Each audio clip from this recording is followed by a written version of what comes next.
왔어요. 와서 보니까 굉장히 객석도 크고 오늘 이 자리를 과연 다 메꿀 수 있겠느냐고 금강 스님께서 걱정을 많이 한 걸로 알고 있는데, 역시 광주분들이 좀 문화적으로 안목들이 있으시잖아요. 맞죠?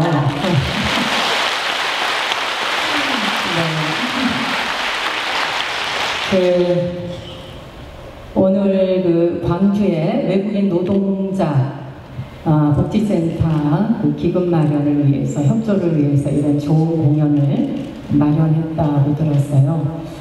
금강 스님과 아주 절친한 관계였던 법능 스님께서 입적하시고 마음이 많이 울적했던 것 같아요. 사람의 생사라는 것이, 오고 가는 것은 누가 의지로 마음대로 할 수 있는 것이 아니죠.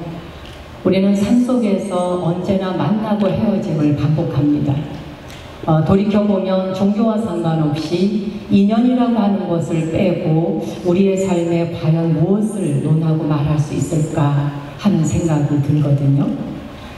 그런데 인연이라고 하는 말을 참 자주 하기는 합니다만, 얼마만큼 우리가 그 말에 대해서 좀 더 깊이 심도 있게 내가 성찰하고 그걸 마음속에 절절하게 느끼고 있는지, 이건 역시 세월, 인생을 살아가면서 조금씩 사람마다 인생 경험을 통해 터득해가는 것 같습니다.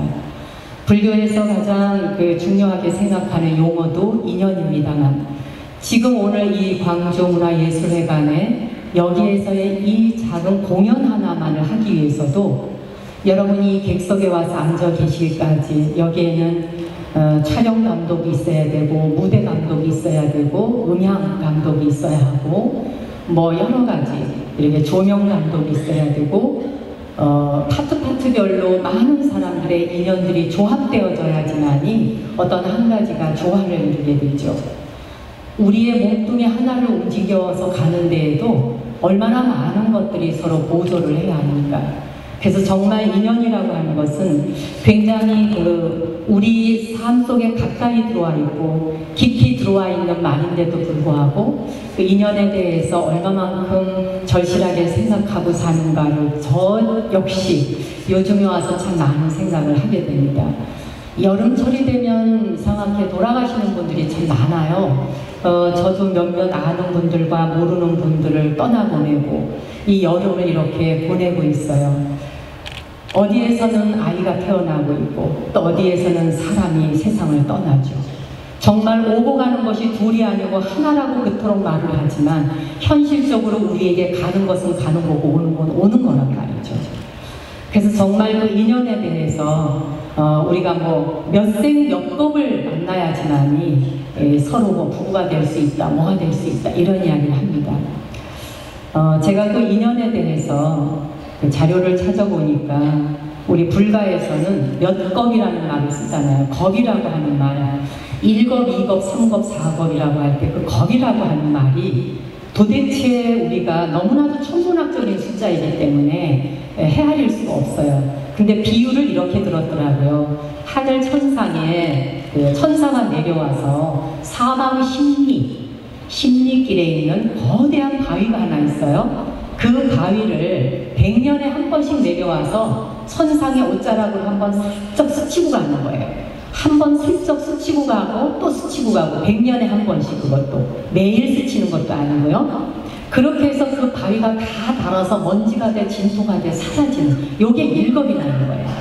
상상이 가세요?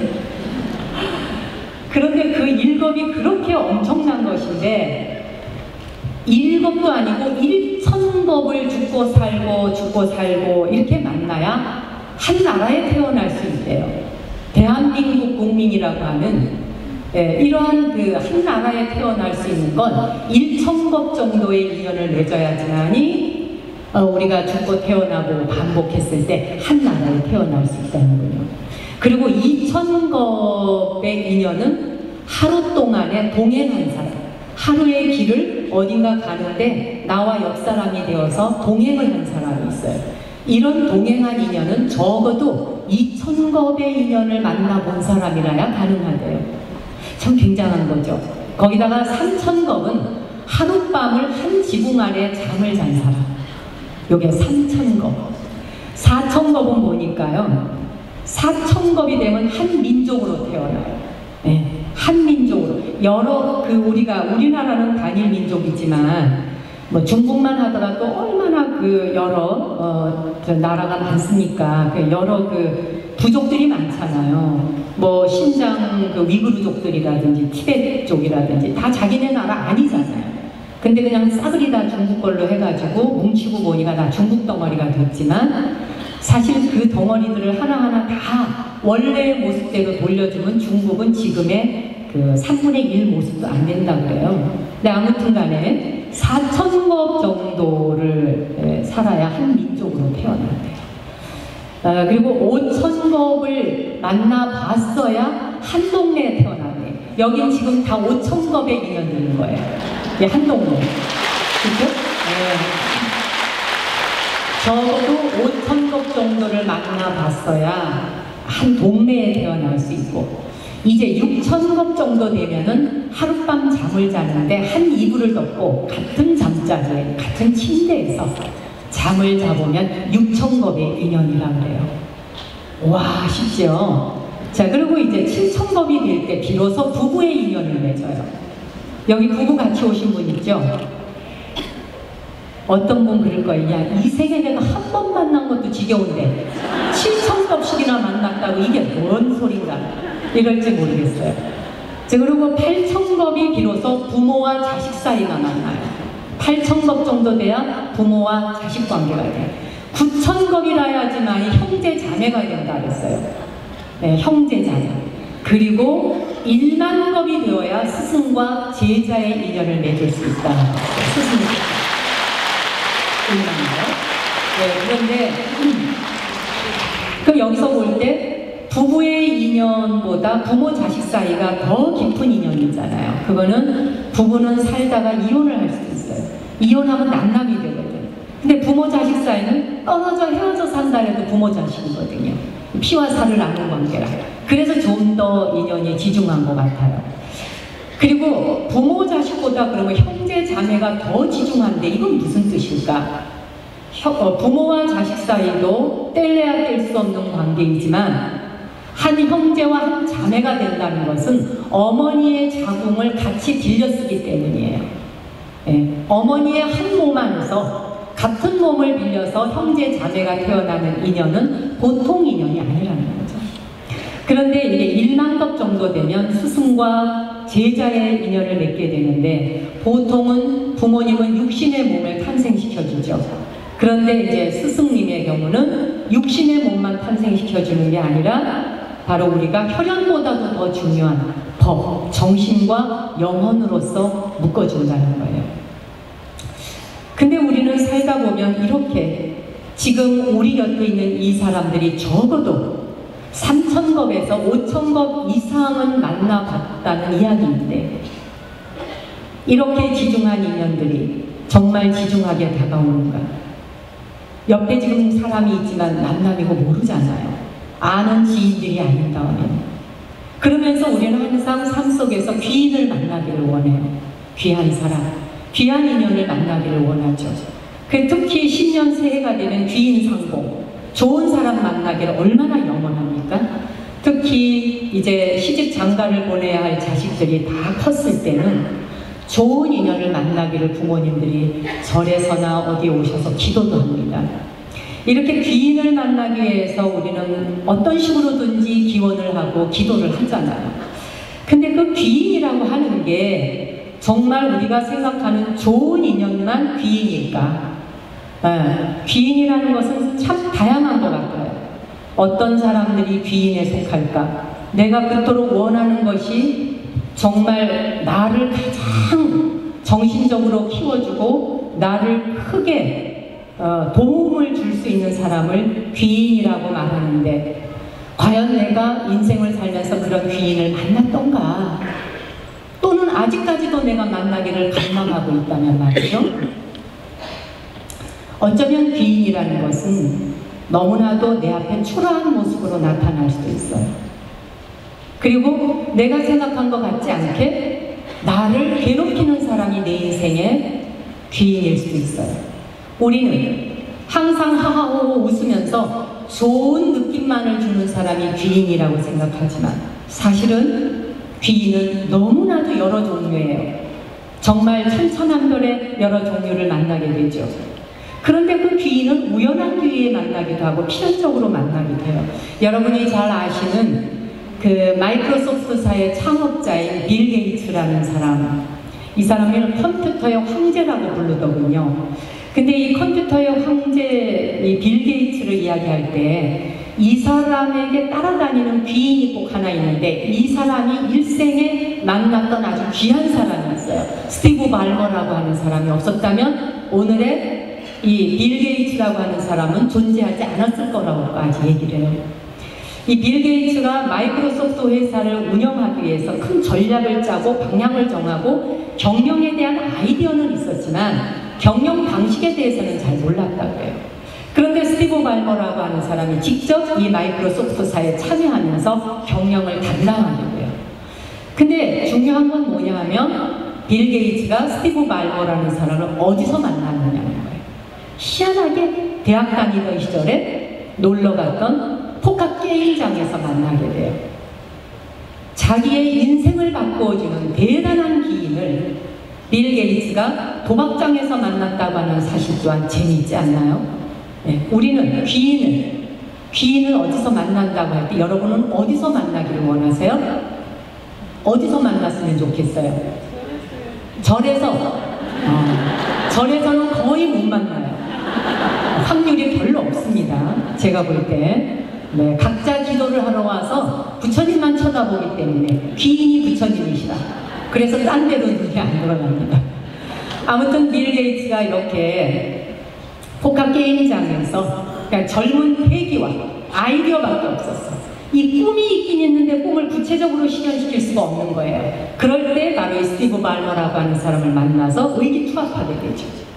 그리고 이제 정말 세계 도박장, 오락장에서 만난 사람을 통해서 세계적인 CEO로 부상하게 된 거예요. 우리가 귀인을 만나는 것은 어떤 장소에서 만나줘야 된다라고 하는 게 없어요. 뜻밖의 우리가 상상도 하지 못하는 곳에서 귀인을 만날 수 있다는 거예요. 정말 어쩌면 지금 여기에 와 계시는 이 자리에 내 옆에 있는 사람, 내 뒤에 있는 사람, 내 앞에 있는 사람이 내 인생의 전환점을 가져다 줄 귀인일런지도 모르죠. 세상에는 정말 이런 비유를 들려면 수도 없을 거예요. 귀족의 아들이 하루는 이제 시골로 여행을 갔어요. 밤 낚시를 하다가 수영을 잘하니까 물에 뛰어들었거든요. 물에 뛰어들어서 막 수영을 하는데 갑자기 다리에 쥐가 나면서 물속에서 다 죽게 생겼어요. 막 살려달라고 소리를 질렀더니 농부의 아들이 와가지고 어린아이인데 농부의 아들이 와서 건져줬어요. 그 농부의 아들이 건져주다 보니까 서로 친해졌습니다. 아주 가까워져서 친구가 됐죠. 근데 이 농부의 아들이 초등학교를 졸업하고 이제 중학생이 될 때 이 귀족의 아들이 물어요. 너는 뭐에 대해서 공부하고 싶어? 나는 의학을 공부하고 싶어. 그렇지만 우리 집은 너무 가난해. 형제가 9명인데 내가 8째야. 둘째 형이 런던에 나가서 공부를 하고 있긴 하지만 안과 의사를 하고 있지만 나를 데리고 가서 아직 공부할 입장은 못 된대. 그래서 나는 의학을 공부하고 싶으나 집안 사정 때문에 못한다. 이 이야기를 듣고 이 귀족의 아들이 아버지에게 부탁을 해요. 자기의 생명의 은인인 아이를 의학 공부를 할 수 있게 도와달라 해서 런던으로 데려가서 런던에서 의학 공부를 하게 돼요. 그 런던에서 이제 그 의학 공부를 하면서 연구를 거듭하면서 이 사람이 발견한 게 바로 여러분이 잘 아시는 푸른 곰팡이 페니실린입니다. 그 페니실린이라고 하는 기적의 약을, 폐결핵을, 폐병을 낫게 하는 페니실린을 바로 발견했던 사람이죠. 정말 인류의 그 질병으로부터 인류를 구원했던 그런 사람이에요. 그래서 이 사람이 노벨 의학상을 받게 되는데 알렉산더 플레밍이라고 하는 사람이죠. 네, 이 알렉산더 플레밍이 이렇게 페니실린을 연구해서 세계를 구원하고 있을 때 귀족의 아들 또한 아주 훌륭하게 성장을 했어요. 26살에 국회의원이 되다가 1차 세계대전이 일어나자 육군 공군 해군의 장교를 다 지납니다. 그리고 2차 세계대전이 일어났을 때 수상이 되면서 바로 그 전쟁을 승리로 이끌게 돼요. 근데 전쟁 중에 폐렴이 걸려요. 이 귀족 아들이, 장교가. 폐렴이 걸렸다는 이야기를 듣고 바로 페니실린을 그곳으로 날아갑니다. 날아가서 또 한 번 더 또 죽음에서 구원을 하게 돼요. 두 번째 또 살리게 되죠. 바로 이렇게 가까스로 페니실린을 연구한 바로 자기가 뒷바라지를 해줌으로써 공부해서 페니실린을 발견했던 노벨 의학상을 받은 플레밍이라고 하는 사람으로부터 두 번째 목숨을 건진 사람이 윈스턴 처칠입니다. 이 윈스턴 처칠이 세계 2차 세계대전에 대한 회고록을 쓰면서 자기도 노벨 문학상을 받게 되죠. 좋은 만남, 좋은 인연, 이런 건 세계의 역사를 바꾸기도 하는데 사실 여러분 또한 여러분의 삶 속에서 여러분의 인생에 엄청난 변화를 준 그런 인연들이 무지 않을 거예요. 근데 우리는 그것들을 별것 아닌 줄 알고 지나갔을 수가 있죠. 이렇게 좋은 관계들이 있지만 인연이라고 하는 건 뜻밖의 아주 원수지간 같은 라이벌을 만나기도 해요. 이 라이벌을 만나기 시작하면 우리의 인생이 쪽박을 차는 것 같지만 사실은 좋은 인연을 만났을 적에도 더 성장할 수 있으나 좋지 않은 라이벌, 그러한 인연을 만났을 때에도 우리가 상상하지 못하는 그런 또 큰 성장을 하게 됩니다. 우리 불교에서는 공부를 더 잘하기 위해서, 경쟁하기 위해 도반들끼리 좋은 수행으로 뭉쳐서 수행에 대한 경쟁을 합니다. 저 도반이 공부를 열심히 하니까 내가 더 열심히 공부해야지 라고 하면서 그렇게 의식의 차원을 상승시키기 위해서 도반끼리 서로 우리는 이렇게 라이벌 의식을 가집니다. 근데 우리는 세상에 태어나는 순간 거의 모든 사람이 라이벌이에요. 태어나는 순간 아들로 태어나면 엄마를 내 걸로 하고 싶은데 아빠 거야. 아빠와 라이벌이 되죠. 딸로 태어나면은 또 아빠가 내 거였으면 좋겠는데 엄마하고 라이벌이 돼요. 형제 자매가 태어나면 이미 첫째 아이, 둘째 아이 서로 라이벌이 됩니다. 누가 더 먹을 걸 챙길 수 있느냐, 누가 더 내 것을 더 가질 수 있느냐. 우리는 이미 이 세상에 던져지는 순간부터 혈육이지만 라이벌로 이 세상을 바로 그냥 던져지면서 시작을 하게 돼요. 부처님도 그랬죠. 2600년 전 부처님에게도 큰 라이벌이 있었어요. 부처님의 사촌 형제이면서 여러분은 잘 아시는 부처님의 제자인 아란존자의 형이기도 했던 데바다tta. 이 데바다tta는 어떻게 하면은 붓다를 죽일 것인지 그 시기심과 질투심을 견딜 수 없어서 4차례에 걸쳐서 테러를 하려고 시도를 하죠. 포악한 코끼리한테 술을 먹여서 부처님 가는 길에 폭력사건을 만들어서 살인 부처님과 제자들을 주도면밀하게 괴롭히면서 죽이려고 또 시도를 해요. 그리고는 또 한 번은 압살을 시켜서 죽이려고 절벽에서 돌을 굴리죠. 압살시켜 죽이려고 돌을 굴리듯이 우리가 사는 요즘 세상에도 보세요. 사랑하는 자기 아내를 보험금을 타기 위해 가지고 강릉인가 어디로 데려가잖아요. 데려가가지고 거기다가 밀어뜨리죠. 그냥 절벽으로 밀어뜨려서 거기에서 완전히 그냥 다 죽어가게 생긴 사람이 어떻게 이게 구부려가지고 오다가 목숨을 하여튼 살아난 사람이 있잖아요. 그렇게 우리는 부부라고 만났지만 지금 당장 돈이 중요할 경우 사람이 사람으로 보이지 않는 거죠. 아내를 낭떠러지에 떨어뜨려 죽이기도 하고, 심지어는 이 데바다tta는 부처님을 죽이려고 손톱 끝에다가 독을 발라가지고 독 묻은 손으로 부처님 몸을 만지려고 시도한 적도 있어요. 그것처럼 오늘날에도 보세요. 그 애인이 서로 결혼을 약속한 남자친구가 여자아이가 이빨이 별로 좋지 않아서 낙지를 씹어먹지 못한다는 사실을 알고 일부러 낙지집에 데려가서 생낙지를 먹이잖아요. 생낙지를 먹였는데 그 생낙지가 목에 걸려가지고 그냥 숨통을 막혀서 죽게 되죠. 그렇죠?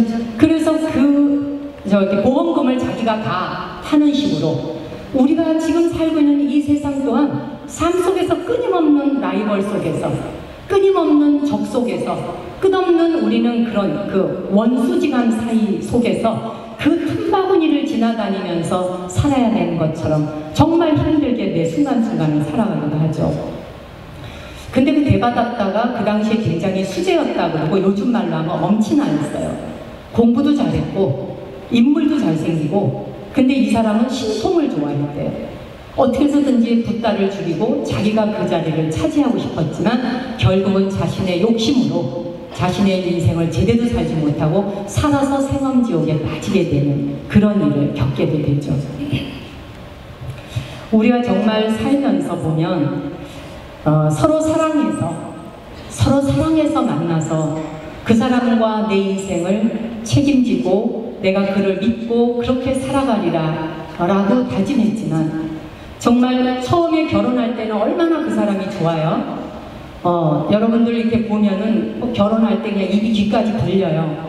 굉장히 좋아하더라고요. 근데 결혼하고 난 다음에 석 달이나 뭐 길면 1년, 더 길면 3년 이러고 나면 그때 갑자기 이 꺼풀이 확 벗겨지면서 그 사람의 본래 모습이 보이는 거예요.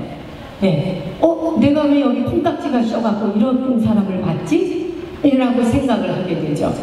그래서 그때부터 내 앞에 그토록 사랑한다는 사람이 나를 괴롭히는 존재로 다가오면서 한숨이 점점 드는 거예요. 즐겁고 웃음을 얻기 위해서 서로가 함께 살아가자라고 약속했는데, 어떻게 된 인생이라는 게 내가 이 사람과 함께 살면 살수록 더욱더 진이 빠져. 기운이 나는 게 아니라 에너지가 빠져. 그리고 이거를 어디서 끝내야 될지를 모르겠어. 이 윤회의 수레바퀴를 어디서 도대체 멈춰야 될지, 어디에서 브레이크를 잡아야 될지 알 수 없는 그냥 길을 걸어가기도 하더란 말이죠. 그렇게 내가 그렇게 사랑해서 만났던 그 사람이 나를 가장 괴롭히는 사람이라고 하는 걸 뒤늦게 깨달았을 때, 그때 오는 절망감과 낙담. 제가 오늘 여기에 광주에 내려오면서도 트위터에서 쪽지를 보내온 사람이 있었어요. 그분 이야기가 자기 남편이 지금 6년째 외도를 하고 있는데 아예 그 여자가 집으로 왔다 이거예요. 이게 도대체 살아야 되나 말아야 되나. 근데 남편은 이혼을 안 해준다는 거예요. 정말 지옥 같은 세상이 따로 없죠.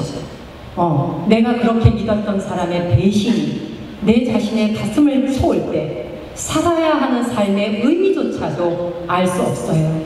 근데 제가 오늘 여러분에게 이걸 한 가지 여쭤보고 싶어요.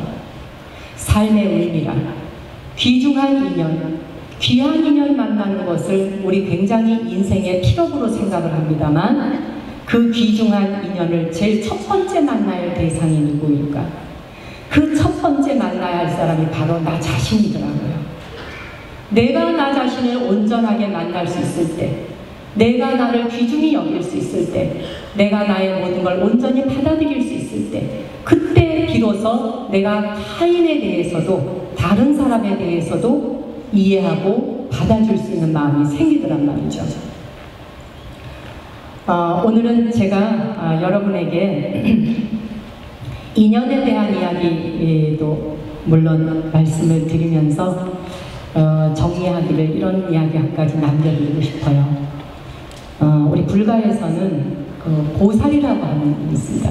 보통 절에 오면 여자분들을 보살이라 하는데, 여자 보살님. 사실 여기서 말하는 보살이라는 건 나를 버린 자라는 뜻입니다. 나 어떤 사람, 내가 칭찬받고 싶고 내가 인정받고 싶어 나라고 하는 생각이 살아있는 가운데 내 위주로 사랑하고 내 위주로 생각하는 것으로서는 우리는 영원히 그 사람과 내가 평행선을 그리고 갈 뿐이란 말이죠. 만나질 수가 없어요. 그리고는 끊임없이 내 방식으로 바라보는 그 사람은 나를 배신하는 걸로 보일 뿐이죠.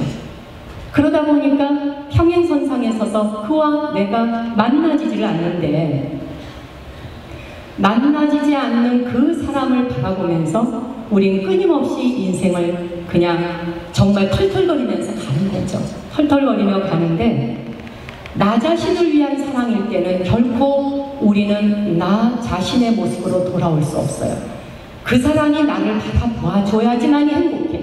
그 사람이 나를 인정해야지만 행복해. 그가 나를 사랑한다고 말할 때만 행복해.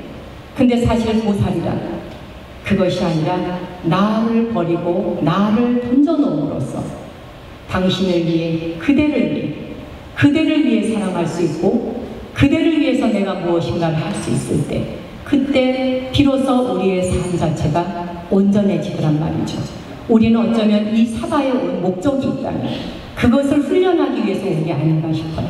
다른 내용을 담기 위해서 온 것은 아니라고 봅니다. 우리가 이 세상에 온 건 나 자신의 성장과 타인의 성장을 돕기 위해서 왔다는 거죠. 근데 뜻밖의 이 세상은 귀인상봉보다, 좋은 인연으로 귀인상봉하기보다는 나를 힘들게 하고 괴롭히는 자를 통해서 내가 더 크게 성장한다는 사실을 우리는 이 사바에서 깨달아야 되더란 말이죠. 그래서 모든 보살들은 극락세계에 가기를 원치 않습니다. 극락에 태어날 것을 발언하지도 않을 뿐만 아니라 좋은 극락세계에 갈 것을 원하지도 않습니다. 왜냐하면 극락에서는 배울 게 없습니다. 배울 게 없고 할 일이 없습니다. 이미 모든 것들이 다 갖추어진 극락에서는 누리는 것 이외에 뭐가 있겠습니까? 그래서 보살은 바로 어려움이 있는 곳과 고통이 있는 곳으로 뛰어든다는 것이죠. 그 보살이라는 대상이 따로 있는 게 아니더라고요. 우리 한 사람 한 사람이더라는 거죠. 우리가 이 사바를 선택해 왔을 때 이렇게 이 세계에 뛰어들어서 우리가 이러한 고통의 세계를 뛰어든 이유는 극락에 가기를 원하고 복 받기를 원하는 것이 아니라 다 마련되어져 있는 밥상을 차려놓은 밥을 먹기를 원하는 게 아니라 고통의 그곳을 내가 일부러 걸어 들어가고 고통스러운 곳을 걸어 들어가서 오히려 더 큰 성장을 하기 위한, 그래서 우리가 이 세계에 또 이 세상에 인간의 몸으로 온 것이 아닌가 싶어요.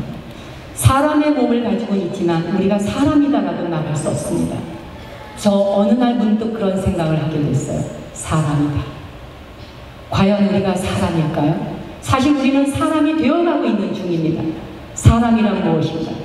인간이 된다는 것은 부끄러움을 알아야 되고 수치심을 알아야 되고 잘못을 알아야 되고 남을 무시하지 않을 수 있어야 되는 것이죠. 다른 사람을 무시하지 않을 수 있어야 되고 다른 사람이 잘 되는 것을 희생하고 질투하지 않을 수 있는 게 온전한 인간이더라고요. 그 온전한 인간을 이룬 자가 바로 붓다더라고요. 붓다는 제가 섬이 되고 빛을 찾는 이들을 위해 제가 등불이 되며 크게 틀어주세요. 쉼터가 필요한 이들을 위해 쉼터가 되고 도움이 필요한 이들에게 제가 도우미가 되게 하소서. 제가 너희가 되고 풍요의 보배 창고가 되고 최고의 약초가 되고 강력한 진원이 되고 소원을 들어주는 당부가 되며 소원을 들어주는 보석이 되게 하소서. 어떤 교수님이 그런 이야기를 하더군요. 명상을 통해 이제 앞으로 21세기는 명상하는 자가 이긴다. 그리고 명상하는 CEO가 세상을 지배할 것이다. 이런 이야기를 합니다. 그 말은 뭘 이야기하겠습니까? 명상하는 자가 세상을 CEO가 지배하고 명상하는 사람이 세상을 이긴다.